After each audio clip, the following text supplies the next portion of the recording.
Only a few minutes here in Paris, and I could already see why it's a place every artist and student wants to visit. It's an exciting city, all kinds of people and activities. I remember reading something about Xavier liking sports a lot. In fact, they said he was one of the best high jumpers in Paris. I guess they didn't have roller skates in those days. I wonder where his school was, the University of Paris. If it's not far from here, I'd like to take a look at it.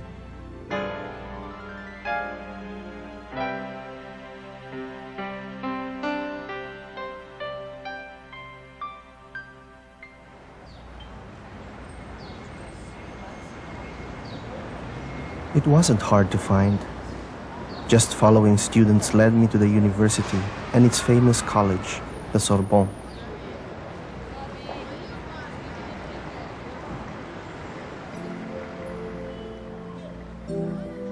This is where Xavier studied when he was 19 years old, the College of Saint Barbara. He shared a room here with a Frenchman named Peter Favre, and later with a fellow Spaniard, Ignatius Loyola. University life was very demanding in those days. Students got up before dawn and spent the whole day with their noses buried in their books.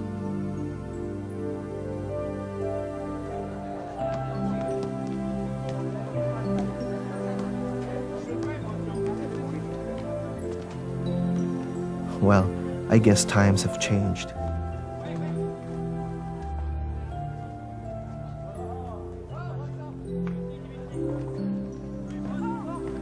But Xavier wasn't a bookworm. He studied hard, but sometimes he liked to take an evening off for a good time in the city. And he liked being a nobleman. Even when he was short on cash, he kept a personal servant to wait on him.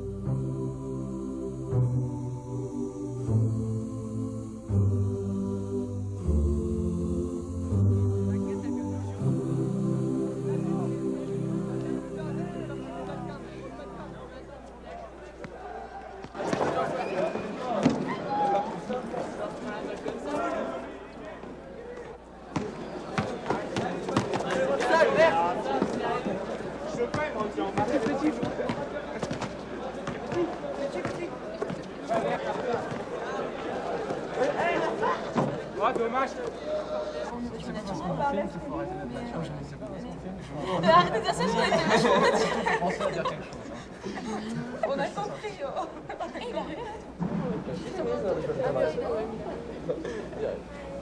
Hello. Do you speak English? Well, we'll manage. We'll try. And what are you doing here? Well, reading this book, looking around. I to read more. What's this book? Can I see it?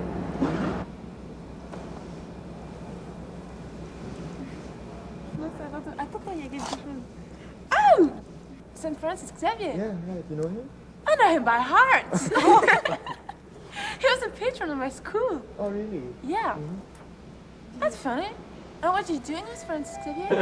Yeah, he was born in 1506 and died in 1552. Yes, he's very famous in the area. When I was a kid, we had the elders coming to us and saying, well, this is Francis, and this was his life, and he did this and that. And we were like, oh, great. And afterwards, we were, hey, So I guess the old brother in Xavier was right. Even here in Paris, Xavier has influenced the lives of many people. Elaine and her friends knew much more about him than I did.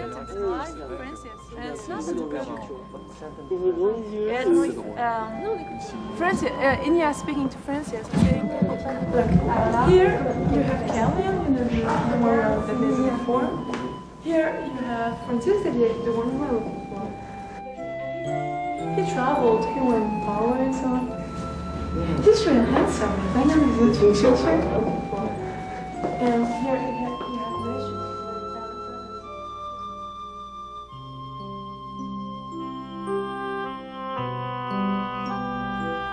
Elaine told me many things about Francis Xavier. She really did know a lot about him. He had somehow been part of her life and growth as a Christian. Now, she was an active member of the Catholic students group in Paris. She said they were like her second family.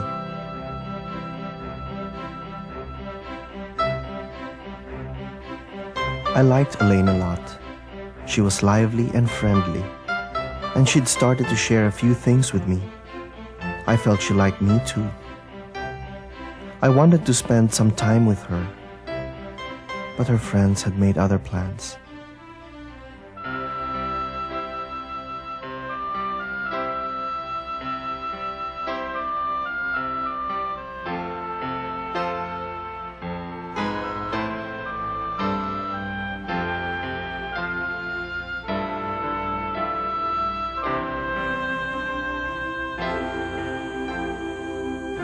So we said goodbye. And just when I thought that maybe I'd found someone, it was all over. Paris didn't look so great anymore.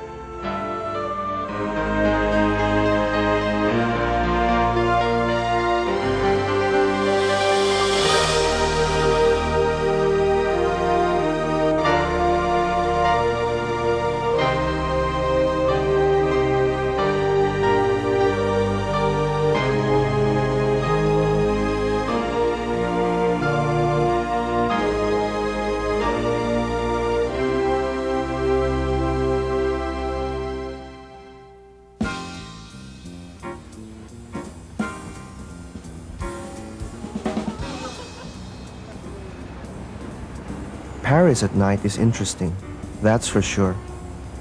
But I'm not sure it's the best place to be when you're lonely. I wonder if it was loneliness that brought Xavier out on the streets at night. My book says he was no saint when he first got to Paris. But he took care of his body and was afraid of getting a disease. I think that's what saves many people.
This is the spot where the French intellectual Paul Claudel was converted to the Catholic faith while listening to the choir sing.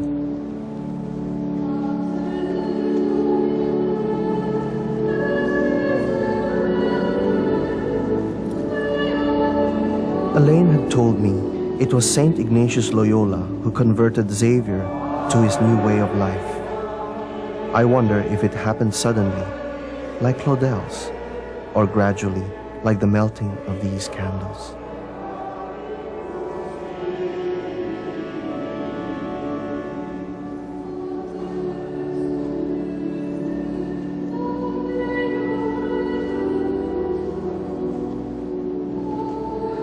Ignatius already had his own conversion before he met Xavier. It happened when he was wounded by a cannonball in a kind of civil war. In fact, the Xavier family was one of his enemies.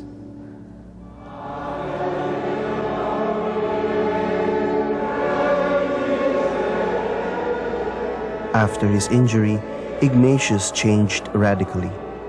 He no longer fought against people. He fought for people. He'd found a new leader, a new king. And he was looking for new soldiers. When he came to Paris to study, he found Peter Favre and his roommate Francis Xavier. Peter liked Ignatius, but Francis didn't. Maybe Francis found Ignatius too religious. Ignatius wouldn't approve of Francis's nights on the town, or his fancy lifestyle, or his vain ambitions. But he understood them. Maybe Francis reminded Ignatius of himself before his conversion. Ignatius was patient with Francis. He was friendly and generous.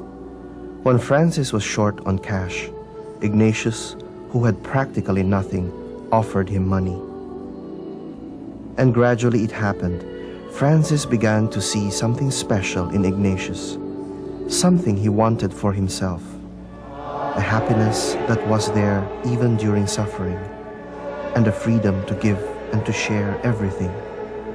And that's when he decided to change.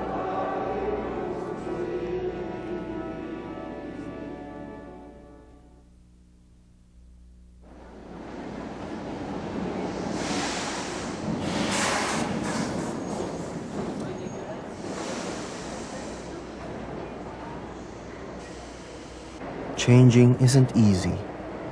Some habits are hard to break. But Ignatius was a genius at helping people to change. Paris still remembers Ignatius as one of the city's greatest teachers. Francis knew Ignatius for 4 years before he decided to start living a different kind of life, a life for others. But that was only the beginning. He still had a long way to go.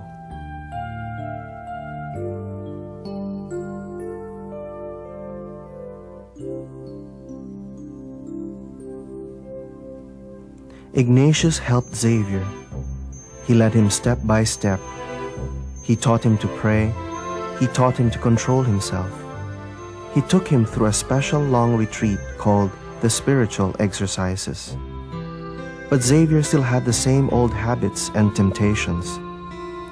According to Elaine, sometimes they were strong enough to make his nose bleed. I can understand that.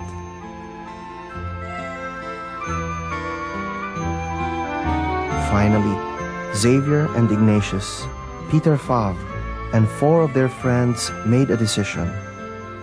They decided to commit themselves to serving God and people for the rest of their lives. They made a vow to live just for God and for others.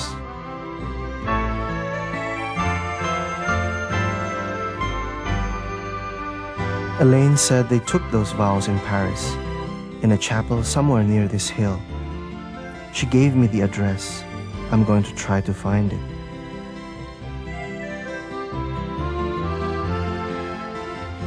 Ignatius and Xavier made vows of poverty and chastity, and promised to make a pilgrimage to Jerusalem.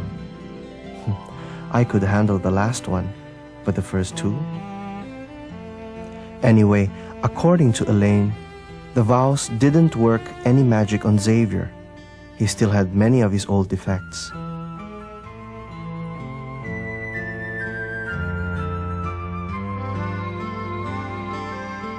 Ignatius called him the lumpiest dough he had ever worked on. Xavier was not an easy person to reform.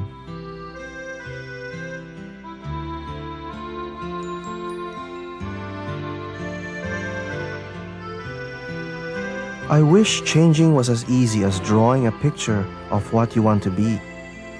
But it just doesn't work that way.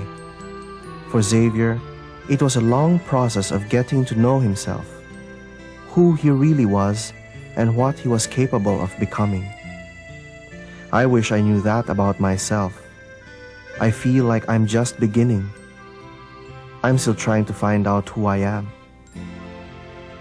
Once during his retreat, Xavier got so impatient with himself that for penance he tied himself up with ropes.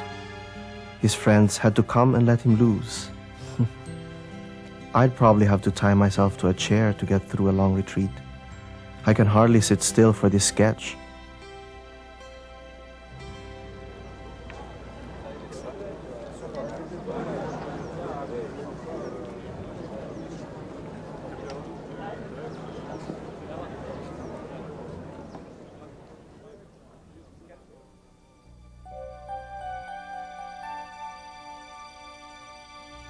I found it, right where Elaine told me it was, the chapel of Saint Denis, the place where Xavier and Ignatius and their companions took their vows.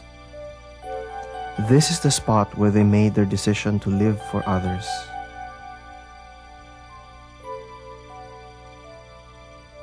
I know that somewhere, at some point in my life, I'll have to make a choice. I'll have to commit myself to something. To a person, to a way of life, to some set of values. And when I do that, I'll have to put other choices behind me. That's a frightening thing. I'm not ready for that yet. But I can't put it off forever. I wish there was someone who could help me decide what to do with my life. Each must go his way, but how can I decide which path I should take? Who will be my guide?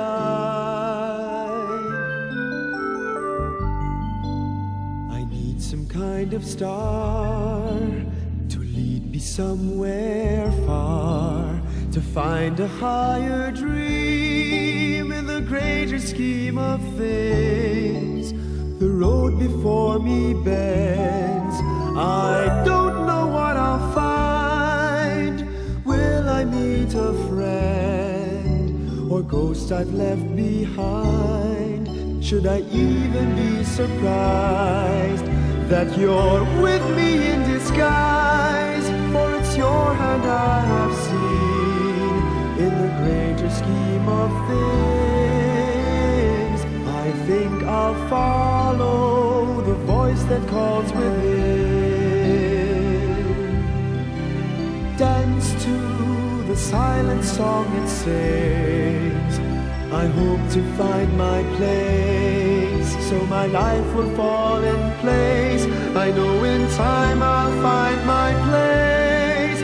For yours is the voice in my deepest dream. You are the heart, the very heart of the greatest scheme of things. So here I'll follow the voice that calls within. Dance to the silent song it sings. I hope to find my place, so my life will fall in place. I know in time I'll find my place. Follow the voice that calls within. Dance to the silent song it sings. One day we'll find our place, for all things fall in place, for all things have